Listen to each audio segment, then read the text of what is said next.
চরিত্র নিয়ে যদি তিনি না পারেন, আজকের এই ঘুণেধরা সমাজকে ঠিক করার জন্য যত কোরআন ছাড়া বিধান আসুক না কেন, সমাজ কি কখনো ভালো হতে পারে নাকি? আসতে বলবেন না, পারে নাকি? ভালো হবে সমাজ বিনির্মাণে একমাত্র কার বিধান দিয়ে বলেন? কিসের বিধান দিয়ে বলেন? কোরআনের বিধান দিয়ে ভালো হতে পারে। বাড়িতে লেগেছে আগুন, নেভানোর জন্য তো আগুন দরকার না পানি দরকার?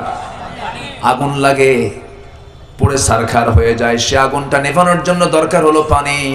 বাড়িওয়ালা হাউমাউ করে কান্দার বলে, যার কাছে যা কিছু আছে আমারে বাঁচাও, বাড়িতে লেগেছে আগুন।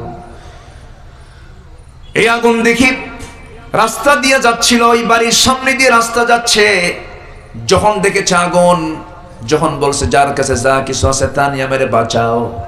এখন যার কাছে যা কিছু আছে মানে সব যা কিছু দিয়া সেই জায়গায় ঢাললে কি আগুন নিভবে নাকি? আগুন নিভানোর উপাদানটা কি বলেন?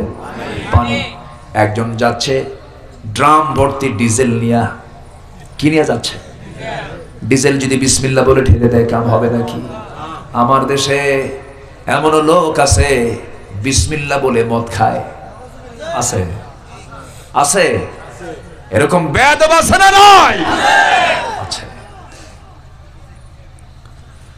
আমার ভাইয়েরা, আরেকজন যাচ্ছিল ভ্যান ভর্তি লাকড়ি খড়ি নিয়ে, যখন শুনেছে যার কাছে যা কিছু আছে তা নিয়ে আমারে বাঁচাও, বিসমিল্লাহ বলে ভ্যান ভর্তি লাকড়ি খড়ি দিছে ঢেলে। আগুন কি কমার কথা না বাড়ার কথা? বিসমিল্লাহ বলে তো এখানে কোনো লাভ হবে না, কারণ এখানে তো আগুন নিভবে না। এগুলো দিয়ে আগুন নেভানোর জন্য যেমন দরকার পানি, ঠিক তেমনি আগুন নেভানোর জন্য এই সমস্ত দুনিয়ার তৈরি করা কোন আইন, সমাজতন্ত্র, পুঁজিবাদ, জাতীয়তাবাদ, সেকুলারিজম, ক্যাপিটালিজম, সোশিয়ালিজম, গোটা পৃথিবীতে 70 থেকে 80টি মানব রচিত মতবাদ আছে। মানুষ তৈরি করেছে, ইহুদি তৈরি করেছে, খ্রিস্টানরা তৈরি করেছে। ওদের তৈরি করা বিধান দিয়ে সমাজকে শান্তি হবে না, সমাজ আগুন আরো দাউ দাউ করে দ্বিগুণ দ্বিগুণ জ্বলবে। ইউক্রেন জ্বলতেছে, ইরাককে শেষ করে দিয়েছে, আফগানিস্তানের সমস্ত সম্পদগুলো লুণ্ঠন করে নিয়ে চলে গেছে, লাখ লাখ মানুষকে মেরে মেরে শেষ করে দেওয়া হচ্ছে। আজকের এই প্রযুক্তির দুনিয়ায়, প্রযুক্তির ডেভেলপ হলে পরেও মানুষের চারিত্রিক সীমা ঊর্ধ্বমুখী না নিম্নমুখী? নিম্নের দিকে চলে আসছে। গোটা দুনিয়ার মানুষটা আজকে যেন পশুত্বের রূপ নিয়েছে। আমেরিকার মতো পার্লামেন্টের সমকামিতার আইন পাশ হয়, নাউজুবিল্লাহ বলেন, যা কুত্তার মধ্যেও নাই, যা কোনো পশুর মধ্যে নাই। বিকৃত কোনো যৌনাচার কোনো প্রাণীর মধ্যে খুঁজে পাবেন না। আজকে মানুষের মধ্যে বিকৃত যৌনাচার ঢুকেছে, অবাধ মেলামেশা ঢুকে পড়েছে। কিসের প্রযুক্তি? ওই প্রযুক্তি দিয়া যদি জনগণের চরিত্র সুন্দর না হয়, সেই প্রযুক্তির কোনো কল্যাণ আমাদের যদি কোনো কাজে না আসে, আমাদের কল্যাণে না আসে, সেই প্রযুক্তি দিয়ে আমরা কোনো প্রকার উপকৃত হব না। এই জন্য প্রযুক্তিকে ইসলাম বানায় নিতে হবে। কি বানায় নিতে হবে? ইসলাম বানায় নিতে হবে। এই জন্য সব জায়গায় ইসলাম দরকার, আছে না নাই? আসতে বলবেন না, আছে না নাই? যে তরকারিতে লবণ নাই সেই তরকারি মনে খুব স্বাদ, স্বাদ নাকি? যে তরকারিতে লবণ নাই সেই তরকারি যেমন খাওয়ার অনুপযুক্ত। এরকম এখন তো এই এলাকায় সব লবণ না, লবণ না, এলাকা তো লবণের। এই পশ্চিমে যত যাবেন, আমি গতকালকে ছিলাম কুতুবদিয়া, কুতুবদিয়া শুনেছেন তো, নাম শুনেছেন তো? এত মানুষ আমি গতকালকে দেখেছি। ভাবলাম যে আমি আরো যাই, আরো আগের থেকে যাই, 8 বছর হলো এই মাহফিলটা আমি করি। মাঝখানে বন্ধ ছিল, যেতে পারিনি। তো ভাবলাম যে কতই লোক হবে আজকার। গোটা কুতুবদিয়ার মনে হয় অর্ধেক মানুষ মাহফিলে আসছে। আলহামদুলিল্লাহ। আমি শেষ কোথায় আমি দেখি, আমি খুঁজে পাইনি। তারা প্রজেক্টর দিয়ে, মাঝে মাঝে প্রজেক্টর দিয়ে আমাকে দেখতে পাচ্ছে না, কি করবে তারা? এত মানুষ, সবার চেহারার মধ্যে খুঁজে পেলাম তারা খুব পরিশ্রমী। আলহামদুলিল্লাহ। যার পরিশ্রম দিয়ে, যে শ্রমিক শ্রম মাথার ঘাম পায়ে ফেলে যে ইনকাম করে, সেটা হচ্ছে পৃথিবীর সবচেয়ে বৈধ ইনকাম। আলহামদুলিল্লাহ। কুতুবদিয়া দেখে আসলাম। লবণ কি? লবণ। এই এলাকা যদি লবণ নিয়ে যদি একটু স্ট্রাইক করে, লবণ দেব না, কাম তো সারা, কাম সারা না? লবণ কি জরুরি কিনা বলেন? ভাত আগে জরুরি, লবণ আগে জরুরি বলেন? খাবেন কেমন? আগে ভাত, দুটাই দরকার। বাঁচার জন্য যেমন খাদ্য দরকার, বাঁচার জন্য যেমন লবণ দরকার, বাঁচার জন্য যেমন আমার প্রধান খাদ্য প্রয়োজন, বাঁচার জন্য যেমন অক্সিজেন প্রয়োজন, বাঁচার জন্য যেমন অক্সিজেন দরকার, জীবনটাকে সাজানোর জন্য তেমন ইসলাম দরকার। ইসলাম সব জায়গায় না এক জায়গায়? এখন কি ইসলাম সব জায়গায় আছে? মসজিদে আছে। মসজিদে কি আছে দেখেন, ইমাম যদি ভুল করে, সূরা ফাতিহার আগে যদি কুল হু দিয়ে শুরু করে, মানবেন? কি বলবেন? ইমাম সরা, ইমাম কি সরাও, ভুল করছে। প্রথমে লোকমা দিবেন, ইমাম তো সম্মান, তো লোকমা দিবেন। নামাজ ভুল হয়ে যাচ্ছে, ইমাম সাহেব আল্লাহু আকবার ঠিক করে ফেলেন, আবার শুনলো না, আবার আল্লাহু আকবার, তাও শুনলো না। ইবনে হাজার আসকালানী রাহমাতুল্লাহ আলাইহি বলেছেন, তিনটা বার বলার পরও যদি না শুনে, সেই সময় সেই ইমাম আর থাকে না, সে হয় স্বৈরাচারী। সে কি হয়? স্বৈরাচার। সেই সময় ওই ইমামের পেছনে যে মুসল্লি দাঁড়াবে সোজা বরাবর, তার দায়িত্ব, তার উপরে দায়িত্বটা বেশি বেড়ে যায়। তার দায়িত্ব হলো সোজা গিয়ে নামাজটা ছেড়ে দিয়া, নামাজটা ছেড়ে দিয়ে কিসে কি করবে? ওই স্বৈরাচারের ঘাড়টা ধরবে শক্ত কইরা, মটকায় দিয়া মসজিদ থেকে ঘাড় ধাক্কা দিয়ে বের করে দেবে। কারণ সে নিয়ম লঙ্ঘন করেছে কার? বিধান লঙ্ঘন করেছে কার? একটা ইমাম শুধু সূরা ফাতিহার জায়গায় কুলহু দিয়ে শুরু করেছে, আপনি যদি তাকে না মানেন, শুধু সূরাটা একটু মুকাদ্দাম মুআখার করেছে, আগে পরে করেছে সূরা, কুলহু দিয়ে শুরু করছে, কিন্তু শুরু করতে হবে কি দিয়া? কি দিয়া? সূরা ফাতিহা না আলহামদু? বলে যেই লাও সেই তো কদু। অনেকে আবার সূরা ফাতিহা পারে না কিন্তু আলহামদু পারে, অনেকে ইখলাস পারে না কিন্তু কুলহু পারে। তুমি কি সূরা ইখলাস পারো? কে না তো কুলহু আল্লাহ, হ্যাঁ এটা পারি। এই জন্য আমি এটা কমন করে সহজ করে বললাম, কারণ আমাদের মাহফিলেতে খুব সাদামাটা মানুষ থাকে, অনেক সহজ মানুষ থাকে। সহজ মানুষগুলো সহজেই জান্নাতে চলে যাবে। সুবহানাল্লাহ বলেন। জটিলরা হলো বেশি জটিলতা যারা নিয়ে আসে। মুনাফিকরা কি সহজ না জটিল? বলেন, মুনাফিকরা সহজ না জটিল? আচ্ছা, ইমানদার বুদ্ধি খাটায় বেশি না মুনাফিক বুদ্ধি খাটায় বেশি? হ্যাঁ। আচ্ছা, চোরের মুখে আল্লাহর নাম কম থাকে না বেশি থাকে? যদি ধরা পড়ে আল্লাহ, কথা বলছেন নাই? হ্যাঁ, রাগ করতেছেন আপনারা? বলি আলহামদুলিল্লাহ। সময়টা যদি আমি আরো বেশি পেতাম খুব ভালো হতো। আমি আসতে যাচ্ছি, সমস্যা নাই, আমাকে সময় দেবেন তো সবাই ইনশাআল্লাহ? ও আবার সামনেও মাহফিল কমিটি ঘড়ি রাখছে, হুজুর আপনি ঘড়ি দেখবেন আর রস করবেন। এটা সামনে কিন্তু ঘড়ি, তাই না? যে ঘড়ি না এটা, হ্যাঁ, খুবই সুবিধার্থে রেখে দিয়েছে। বলি আলহামদুলিল্লাহ। আমার কথা কি বোঝা যায়? কারো কোনো অসুবিধা নাই তো? বলি আলহামদুলিল্লাহ। আমার সাবজেক্ট হচ্ছে ইসলাম আংশিক না পরিপূর্ণ? আমাকে যে সাবজেক্ট দেওয়া হয়েছে, ইসলাম ১৫০০ বছর আগে শুধু ইসলাম নয়, ইসলাম আমার নবীর যুগে শুধু ইসলাম ছিল তা নয়, ইসলাম আদম থেকে ছিল, রাসূলের যুগেও চলমান ছিল। এখনো ইসলাম কি চলতে পারে কি পারে না? বলেন, বলেন পারে কি পারে না? ইসলাম কিয়ামত পর্যন্ত চলবে। ইসলামের বিরোধিতা করে কোনো লাভ নাই। আপনি বিরোধিতা করবেন, ইসলামের কোনো ক্ষতি হবে না। ইসলাম ছিল, আছে, থাকবে, আপনি থাকবেন না। ঠিক কিনা বলবেন? আপনি থাকবেন না। আপনার ক্ষণিকের ক্ষমতার বাহাদুরি দেখানোর জন্য আপনি অনেক ষড়যন্ত্র করেছেন, চেয়ারকে পাকাপোক্ত করার জন্য সুপারগুলো আটা দিয়ে বসছেন, কিন্তু লাভ নাই। আপনাকে যেতেই হবে। ৩.৫ হাত মেপে মেপে জায়গা হবে, এর চাইতে এক চুল পরিমাণ আপনাকে বেশি দেওয়া হবে না। ঠিক কিনা? ক্ষমতা পাইলে ভাবে আমি তো পাইছি আর সারুম না। আল্লাহ ফেরাউনকে ধরেছেন, ধরেন নাই? ধরেন নাই? ধরেছেন। নমরুদকে ধরেন নাই? ধরেছেন। কি ওদের কি নেতৃত্ব কম ছিল? দাপট কি কম ছিল? ফেরাউন কি করে নাই? ফেরাউন তো হত্যা রাজনীতি শুরু করেছে প্রথম। ৪০,০০০ শিশুকে এট এ টাইম সে হত্যা করেছে। ৪০,০০০। কেন? মুসার জন্ম ঠেকাও। আল্লাহ বললেন, মুসাকে তোর বাড়ির ভাত কাপড় চোপড় খাওয়ায় বড় করবো, যা। জোরে কোন সুবহানাল্লাহ। করেন নাই? আসতে বলে করেন নাই? করেছেন। ক্ষমতাকে পাকাপোক্ত করার জন্য সকল ছিদ্র বন্ধ করতে পারলেও যেদিক দিয়ে পতন হবে সেই পতনের ছিদ্র কখনো বন্ধ করা যায় না, ঠিক কিনা? এটা মাথায় রাখতে হবে। ফেরাউন মরার কিছু আগে টের পায় নাই যে আমাকে এই দরিয়ায় পড়ে মরতে হবে, বরঞ্চ ফেরাউন হাসতেছে। মূসা তার কওমকে নিয়ে নীল দরিয়ার সামনে দাঁড়ায় আছে, চতুর্দিকে ফেরাউন বাহিনী। ফেরাউনকে, মূসা তুমি যাবা কই? আল্লাহকে, ফেরাউন তুই আজকে যাবি কই? আল্লাহু আকবার বলবেন না? ফেরাউন ধরতেছে মূসাকে, আর ফেরাউনকে ধরতেছে কে? কে ধরতেছেন? কার সেনাবাহিনী মজবুত? কার বাহিনী মজবুত? মূসা আলাইহিস সালাতু ওয়াস সালাম আল্লাহকে সামনে রেখে বলছেন, আল্লাহ আমার চতুর্দিকে ফেরাউন ঘেরাও করে ফেললো, আমি এখন কি করি? আল্লাহ বলছেন, হাতে কি লাঠি নাই তোমার? আল্লাহ, লাঠি দিয়ে এখানে কি কোনো কাজ হবে নাকি? কত বড় দরিয়া, কেমনে কি করবো? উনি তো মজা করে কথা বলতেন আল্লাহর সাথে, মজা করে মাঝে মাঝে কথা বলতেন। সবচেয়ে বেশি কথা বলেছেন আল্লাহর সঙ্গে ডাইরেক্ট মূসা আলাইহিস সালাতু ওয়াস সালাম।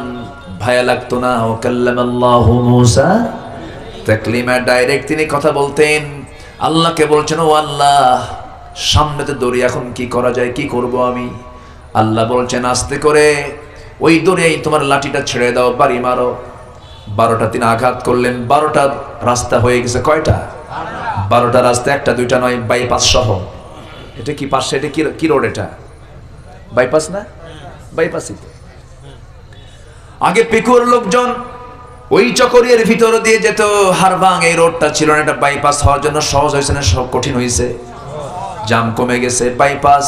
আল্লাহ তাআলা মূসার জন্য বললেন, মূসা তোমার কওমের জন্য আমি আল্লাহ শুধু একটা রোড দিলাম না, 12টা রাস্তা বানায় দিলাম, যাও যেদিক দিয়ে মন চাই সেদিক দিয়ে চলে যাও। নীল দরিয়ার তলদেশ পর্যন্ত সেই দিন সূর্যের আলো প্রবেশ করেছিল, যেদিন মূসা আলাইহিস সালাতু ওয়াস সালাম তার সদল বলে এপার থেকে ওপারে পাড়ি জমালেন, চলে গেলেন। এবার হামান বলছে, ফেরাউন শোনো, কেমন তো সারা মূসা তো পার হয়ে গেল, ওর তো শক্তি আরো বড় হয়ে যাবে, পারা মুশকিল, আজকে ধরতে হবে, খাইয়া ফেলাবো আমরা। কথা বলেন নাই? হ্যাঁ, খাইতে গেলে চিন্তা করতে হয়। দরিয়া পার হয়ে গেল, কি করা যায়? ফেরাউন বলল, কোনো ক্রমে ছাড়া যাবে না, দেখো তো কি করা যায়। হামান বলতেছি, দেখি তো আমার ঘোড়াটা দাবড়ায় দেই এই রাস্তা দিয়া, ওই রাস্তা দিয়ে, যে রাস্তা দিয়ে আল্লাহর ইমানদার বান্দারা পার হয়েছেন, সে রাস্তায় হামান তার ঘোড়া চালায় দিল। ঘোড়াটা চালায় দিয়ে এপার থেকে ওপার গেল, ওপার থেকে এপারে আসলো। এবার হামান বলছে, ফেরাউন রাস্তা তো ক্লিয়ার দেখে আসলাম, কোনো সমস্যা নেই, আমি দেখেছি একবার, আসছি একবার। আল্লাহ কয়, ধরবো তোর একটু পরে, আগে ফেরাউনরে ধরবো। যেরকম আল্লাহু আকবার। ধরেন নাই? ধরেন নাই? আল্লাহ ধরেছেন। ওয়াগরাকনা আলা ফিরাউন, ফিরাউনের 14 গোষ্ঠী সব খতম করে দিয়েছেন, সব শেষ করে দিয়েছেন, দরিয়ার মধ্যে সবগুলো চুবায় মেরেছেন। সে আল্লাহ আছে না নাই? এই ফেরাউন জুলুম করতে করতে বইয়ের উপরে জুলুম করেছিল। তার স্ত্রীর নাম কি বলেন? আসিয়া আলাইহিস সালাতু ওয়াস সালামের একটা অপরাধ ছিল, তিনি কি বলেছিলেন? ইন্নাদ-দীনা ইনদাল্লাহিল ইসলাম, আল্লাহর পক্ষ থেকে মনোনীত দিন হলো ইসলাম। ফেরাউন বলল, আসিয়া তুমি নাকি মূসার দিন ধরেছ? না না, মূসার দিন তো মূসার হতে পারে না, মূসা হলো আল্লাহর নবী, আর দিনটা কার? আল্লাহর। আমি আল্লাহর দিনটা গ্রহণ করেছি। সঙ্গে সঙ্গে ফেরাউন বলছে, আসিয়া তুমি কি জানো এর ফলাফল কি হতে পারে?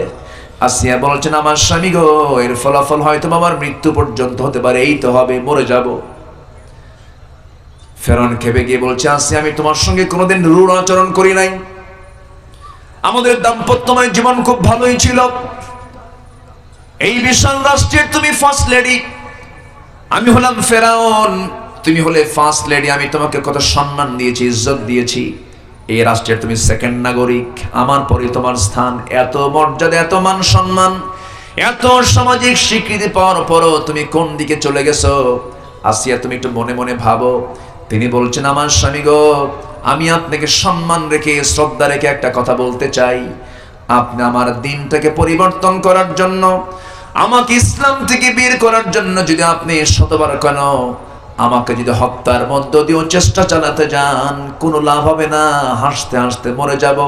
ইসলাম থেকে আপনার আসিয়া কখনো এক চুল পরিমাণ নড়বে না। যেরকম সুবহানাল্লাহ। সূরা তাহরিমের মধ্যে ঘটনাটা এসেছে। আসিয়া আলাইহিস সালাতু ওয়াস সালাম স্বামীর দ্বারা নির্যাতনের শিকার হয়ে গেলেন। আসিয়া আলাইহিস সালাতু ওয়াস সালামকে বলা হলো, আসিয়া জল্লাদ রেডি করে ফেলবো, হত্যা করে ফেলবো, তোমাকে বাঁচাবো না। আসিয়া বলছেন, আমার স্বামী, আপনি আমাকে কি করবেন জানি না, তবে আমার আল্লাহ সবচাইতে আমার চরম বন্ধু। আমি আল্লাহর কাছে যেতে চাই, আমার নাকের মধ্যে আমি জান্নাতের ঘ্রাণ পাচ্ছি। ফেরাউন আরো খেপে গেল। হামান বলল, ফেরাউন, আপনার ঘরের সদস্য যদি আপনার বিরোধিতা করে তাকে তো হত্যা করতেই হয়। সিদ্ধান্ত পাকা হয়ে গেল, সিদ্ধান্ত চূড়ান্ত হলো, জল্লাদ সামনে হাজির হয়ে গেল। অধিকাংশ তাফসীর এসেছে জল্লাদ সামনে করাত নিয়ে দাঁড়ায় আছে, তার মাথা বরাবর করাতটা সেট করেছে, করাত দিয়ে চিরে তাকে দুই টুকরা করে দুনিয়া থেকে বিদায় করবে। এত বড় অত্যাচারের নির্যাতনের সম্মুখীন হওয়ার পরেও অনড় থাকলেন কার দ্বীনের উপরে? আসতে বলবেন না, কার দ্বীনের উপরে? কিন্তু আজকে আমরা মুসলমান, 10 টাকার কাছে আমরা ঈমান বেচে খাই। আছে না নাই? ইউসবিহু মুমিনান ওয়া ইয়ামসি কাফিরান। আখিরের জামানে এমন একটা সময় আসবে যে সময় সকালবেলার বান্দার ঈমান থাকবে, বিকালবেলা কাফের হয়ে যাবে। ঈমানকে বিক্রি করে ফেলবে মানুষ। ঈমান কখন বিক্রি হয়ে যায়? যখন ওয়াদা ভঙ্গ করে, আমানত খেয়ানত করে। এগুলো তো আমাদের মধ্যে নাই মনে হয়। আসতে বলবেন না, আছে না নাই? এই সমস্ত ইমানদারের গুণগুলো রাখতে হবে। ইমানদারের গুণগুলো নষ্ট করা যাবে না, আমানত খেয়ানত করা যাবে না, মিথ্যা কথা বলা যাবে না, ওয়াদা ভঙ্গ করা যাবে না, নামাজ নষ্ট করা যাবে না, যাকাত না দিয়ে থাকা যাবে না, যাকাত দিতে হবে। সুদের কারবার করা যাবে না, মদের কারবার করা যাবে না, ইয়াবার কারবার করা যাবে না। নামাজকে সুন্দর করতে হবে, লজ্জাস্থানে হেফাজত করতে হবে। সূরা মুমিনুনের প্রথম 10টা আয়াত 11টা আয়াতকে ফলো করতে হবে। আসিয়া আলাইহিস সালাতু ওয়াস সালাম এবার শাহাদাতের জন্য প্রস্তুতি নিয়ে নিচ্ছেন। মরে যাবেন, যে কোনো মুহূর্তে শাহাদাত বরণ করবেন তিনি। সামনে জল্লাদ প্রস্তুত হয়ে আছে। জল্লাদ যখন তার মাথায় যখন করাতটা ঠেকে দিয়েছে, এমন সময় তিনি এমন সুন্দর একটা দোয়া করলেন। তার কিতাব হলো তাওরাত, তিনি তাওরাত কিতাবের অনুসারী, কিন্তু তার দোয়াটা এত সুন্দর হয়েছে, সেই দোয়াটা আল্লাহ রাব্বুল আলামিন কোরআনের মতো কিতাবের মধ্যে ঢুকায়া দিয়েছেন। জোরে বলে সুবহানাল্লাহ। সেই দোয়াটা কি?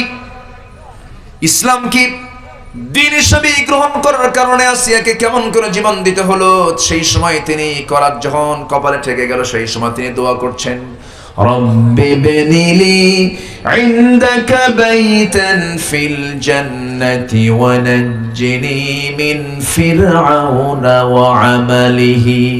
আল্লাহ তাআলা, তুমি আমার জন্য বানিয়ে দিবা তোমার কাছে, ইনদাকা তোমার কাছে, বাইতান একটা ঘর। কয়টা ঘর? একটা ঘর দিবা। বুয়ুতান বললেন না, বুয়ুতান মানে বহু ঘর। একটা ঘর তুমি আমাকে দিবা, ইনদাকা তোমার কাছে, বাইতান একটা ঘর, ফিল জান্নাত জান্নাতের ভিতরে, কিন্তু ঘরটা হওয়া চাই হলো তোমার ঘরের সাথে, তোমার কাছে। যেরকম সুবহানাল্লাহ। আল্লাহকে তারা কত কাছে নিয়েছেন। ওয়ানাজ্জিনি মিন ফিরআউনা ওয়া আমালিহি, এবং ফিরআউনের সমস্ত অপকর্ম থেকে তুমি আল্লাহ আমাকে বাঁচায় দাও। তোমার দিনকে আমি গ্রহণ করতে গিয়ে আজকে আমি রক্তাক্ত হয়ে শহীদ হয়ে তোমার সামনে হাজির হতে যাচ্ছি। আল্লাহ, আমাকে তুমি ঠাঁইটা দিয়ে দিও। আমার ঠাঁই হওয়ার কোনো জায়গা নাই। তুমি আল্লাহ তোমার ঘরের সঙ্গে আমার ঘরটা দিয়ে দিও। যেরকম সুবহানাল্লাহ। দিন শেষে বন্ধু আমার কে বলেন? আসতে বলেন, দিন শেষে বন্ধু আমার কে? কে বলেছে বাবা আপন না? বাবা আপন নয়, মা আপন নয়, ভাই আপন নয়, স্ত্রী আপন নয়, সন্তান আপন নয়। মাল কোনো কাজে আসবে না, মরে যাবো এখনই। মাল মালের জায়গায় পড়ে থাকবে, ব্যবসা ব্যবসার জায়গায় পড়ে থাকবে, সব কিছু রয়ে যাবে। আমাকে শূন্য হাতে আমাকে ফিরে যেতে হবে। কার সামনে? আসতে বলবেন না, কার সামনে যেতে হবে? এই জন্য আমরা কারো দিন মানবো না, দিন মানবো কার? আসতে বলবেন না, দিন মানবো কার? আল্লাহর দিনটা আমরা মানবো। এই দিনের বিরুদ্ধে ষড়যন্ত্র আছে না নাই? আসতে বলবেন না, আছে না নাই? কবরে প্রশ্ন হবে, সেই কবরের প্রশ্নের মধ্যে দ্বীনের কথা আছে না নাই? ইসলামের কথা আছে না নাই? প্রশ্ন হবে তিনটা, কি? সামনে আগে আসতে হবে, না থাকুক না, জায়গা নাই তো। আমার দিকে তাকান, কষ্ট পাচ্ছেন আপনারা? এত মানুষ এত দ্রুত চলে আসছেন, বলি আলহামদুলিল্লাহ। আমার ভাইয়েরা, কবরে 3টা প্রশ্ন হবে। সেই কবরের 3টা প্রশ্নের মধ্যেও দিন নিয়ে প্রশ্ন আছে, ইসলাম নিয়ে প্রশ্ন আছে। আমার মনে হয় জায়গা হচ্ছে না, না একটু একটু আগায় আসেন, আমার দিকে আসেন, একটু হরকত করেন, বরকত পাবেন। জিকির করি লা ইলাহা ইল্লাল্লাহ, আরো জোরে লা ইলাহা ইল্লাল্লাহ, আরো জোরে সুবহানাল্লাহ আলহামদুলিল্লাহ, আরো জোরে সুবহানাল্লাহ আলহামদুলিল্লাহ, লা ইলাহা ইল্লাল্লাহ, সুবহানাল্লাহ আলহামদুলিল্লাহ, আরো জোরে লা ইলাহা লা ইলাহা ইল্লাল্লাহ মুহাম্মাদুর রাসূলুল্লাহ। কবরে প্রশ্ন হবে কয়টা বলেন? 3টা প্রশ্নের মধ্যে 1 নাম্বার প্রশ্ন হলো মার রব্বুক, তোমার রব কে? আরো জোরে, রব মানে কি? রব মানে হলো আইনদাতা, বিধানদাতা, লালনকারী, পালনকারী। তাহলে আমার রব কে বলেন? কোথায় আমরা রব আল্লাহ বানাইছি? আমরা কার আইনে চলি? আল্লাহর আইনে না মানুষের আইনে? কই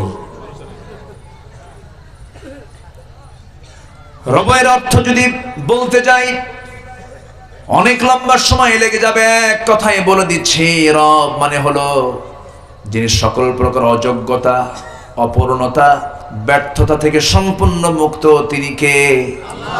এই জমিনের সমস্ত সৃষ্টিগুলো কার হুকুমে চলে? আকাশ চালান কে? জমিন চালান কে? সমুদ্র চালান কে? সমুদ্রের ঢেউগুলো তিনি সুন্দর করে চালায় নেন। যে আল্লাহ সমুদ্র চালান, যে আল্লাহ সূর্য চালান, আকাশ চালান, জমিন চালান, সে আল্লাহ মানুষ চলবে কেমনে? তার জন্য তার পক্ষ থেকে ব্যবধান, তার পক্ষ থেকে বিধান, তার পক্ষ থেকে দিন আছে না নাই? আছে না নাই বলেন? তার নাম হলো ইসলাম। তার নাম কি? ইসলাম। এখন আল্লাহ তাআলা দিয়েছেন ইসলাম, এটা হচ্ছে আল্লাহর আইন।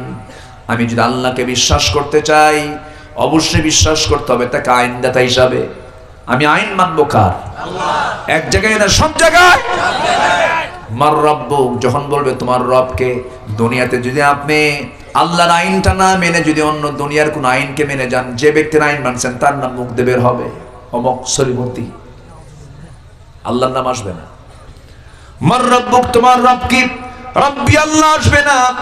তখন আপনি যদি কার্ল মার্কসের কোন মতবাদকে বিশ্বাস করেন, লেনিনের মতবাদকে বিশ্বাস করেন, কমিউনিজমকে বিশ্বাস করেন, সেই সময় তাদের নামগুলো বের হয়ে আসবে। অথবা বলবেন হা হা লা আদরি, আমি কিচ্ছু পারি না। ওমা দীনুক, তোমার দল কি ছিল? জোরে বলেন, আরো জোরে। নবীর দলের নাম কি? আল্লাহর দলের নাম কি? অতএব আমাদের দলের নামটাও কি হবে? আরো জোরে বলেন, আরো জোরে বলেন, আরো জোরে বলেন। মনে থাকবে, যে নেতা নামাজ পড়ে না, নামাজি লোক সেই নেতার কোনোদিন আনুগত্য করতে পারে না। আমার দেশে বহু নামাজি লোক আছে, মসজিদ ইমামের পিছনে নামাজ পড়ে, সুন্দর করে নামাজ পড়ে পড়ে কপালটা কালো বানাইছে, ভালো কথা, কিন্তু বাইরে গিয়ে তার নেতা হলো বেনামাজি অথবা হিন্দু লোক। আছে না? আসতে বলবেন না, আছে না? নাই আছে। ঠিক আমার নবীর পিছনে যারা মুনাফিকি করেছে, নামাজ পড়েছে তারা ঠিক, রাসূলের পিছনে ইক্তেদা করেছে, মদিনার মসজিদে নামাজ পড়েছে, তারা নামাজ পড়েছে নবীর পিছনে, আর নেতৃত্ব মেরেছে আবু জেহেলদের। সেই মুনাফিকরা এখনো আছে না? নাই, এখনো আছে। নামাজ পড়ছে নবীর পিছনে, নবীজির ওয়াজে কান্নাকাটিও করছে, চোখের পানিও বের হয়েছে। কিন্তু যেদিন বদর যুদ্ধের দিন, তখন পেঁচ লাগাই দিছে। আবু জেহেলকে আগে সংবাদ দিছে, তুমি আসো, এদিকে অবস্থা খুব ভালো, মুহাম্মদ পরাজিত হয়ে যাবে। যখন নাউজুবিল্লাহ, এরকম প্যাঁচ লাগানো লোক এখন আছে না নাই? আসতে বলবেন না, আছে না? নাই। কাফেরের দ্বারা ইসলামের যত ক্ষতি হয়েছে, মুনাফিকদের দ্বারা তার চেয়ে কম না বেশি? বেশি। মুনাফিকের কোন চরিত্র যেন আল্লাহ আমাদের ভিতরে না দেন। জোরে বলি আমিন। মুনাফিকদের এক নম্বর বৈশিষ্ট্য হলো আল্লাহু ইয়াশহাদু ইন্নাল মুনাফিকিনা লাকাযিবুন। আল্লাহ নিজে সাক্ষ্য দিচ্ছেন মুনাফিকরা সবচেয়ে বেশি মিথ্যা কথা বলে। আমরা মিথ্যা কথা বলবো না। জোরে বলি ইনশাআল্লাহ। আর জোরে বলি ইনশাআল্লাহ। তাহলে ইসলামকে আমরা মানবো 1 আনা 16 আনা 16।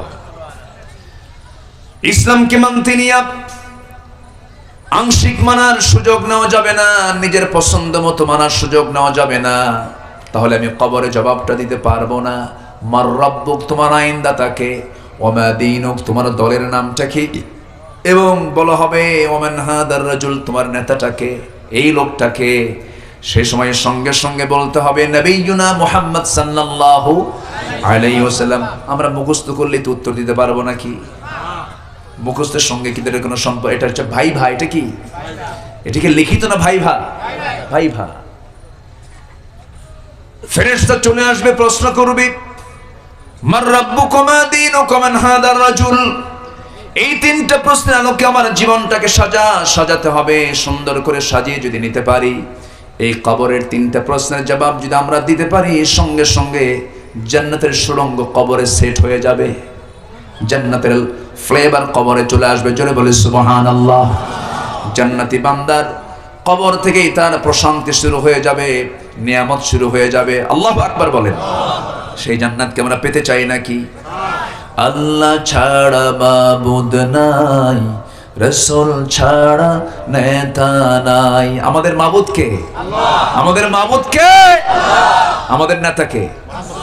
মুহাম্মদ সাল্লাল্লাহু আলাইহি ওয়াসাল্লাম। এটা যেন আমরা কখনো ভুল না করি। নেতা শব্দ নাকি রাসূলকে বলা যাবে না। কেন বলা যাবে না? তার একটু ব্যাখ্যা করেন। নেতা এই শব্দটা কেমন যেন। সম্মানিত ভাইয়েরা, হ্যাঁ, আজকের সমাজে নেতা শব্দটাকে কলঙ্কিত করেছে কিছু নেতা নামের কিছু বদমাইশরা, ঠিক কি না? আজকে আমার দেশে নেতা বেশি না কর্মী বেশি? হ্যাঁ, এই জন্য তো মঞ্চ ভেঙে পড়ে, ঠিক আছে না? ভেঙে পড়ে না? নেতা যদি কম হতো তাহলে মঞ্চ ভাঙতো না। যারা নেতা না তারাও মঞ্চ ওঠে, নেতা সবার তলে পড়ে।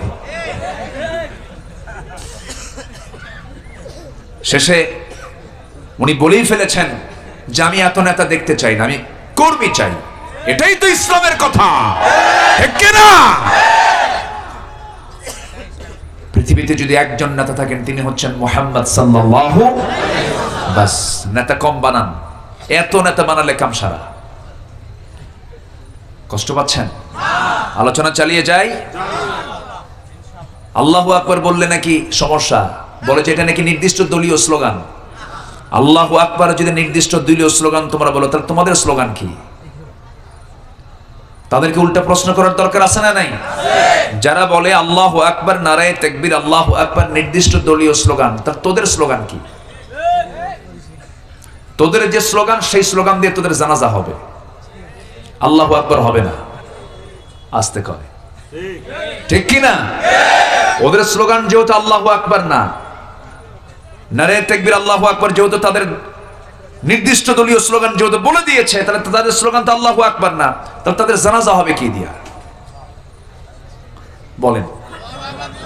জানাজার প্রথম তাকবীর কি? আরো জোরে। তাহলে এখানে নারায়ে তাকবীর আসে নাই? আল্লাহু আকবার আসে নাই এখানে? যখন আমি মরে গেলাম, জানাজা এটা লাগলো, এটা আল্লাহু আকবার লাগতেছে। আমি যখন জন্ম নিয়েছি, মুসলিম পরিবারে যদি আমার জন্ম হয়, আমার কানে কিসের ধ্বনি? কি আওয়াজ বলেন? আরো জোরে। জন্মে দরকার, মরণে দরকার। আচ্ছা, যখন মসজিদে যখন মাইকে যখন আজান দেয়, তখন প্রথম আওয়াজ কি? আল্লাহু আকবার। আচ্ছা, এরপরে যখন নামাজ শুরু করি, তখন প্রথম আওয়াজ কি? রুকুতে যেতে, সেজদায় যেতে, সেজদা থেকে উঠতে, গরু জবাই করতে। তাহলে এরা যে বললো যে নির্দিষ্ট দলীয় স্লোগান, অতএব তাদেরকে বলা উচিত, তাদেরকে এই বিষয়টা তাদের মাথায় রাখা উচিত। তাদের ব্যাপারে সিদ্ধান্ত নিতে গেলে উচিত হলো তাদেরকে জানাজা না দিয়া কুত্তা বিড়ালের মতো বিদায় করা দরকার, ঠিক কি না? নারায়ে তাকবীর, আল্লাহু আকবার।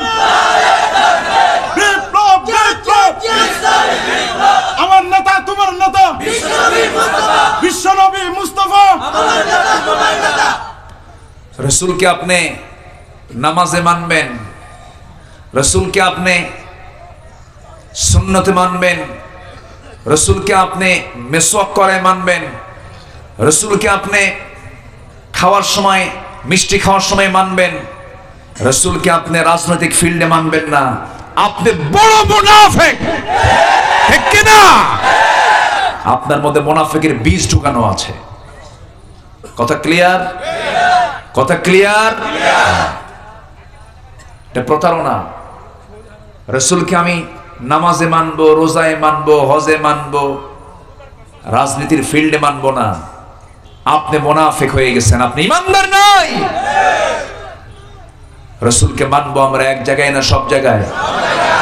এই পৃথিবীতে মিথ্যা কথা না বলে যিনি রাষ্ট্র চালিয়েছেন, যিনি সংগ্রাম করেছেন, যিনি মানবতার কল্যাণের এগিয়ে এসেছেন, একজন মানুষ যিনি জীবন একটা মিথ্যার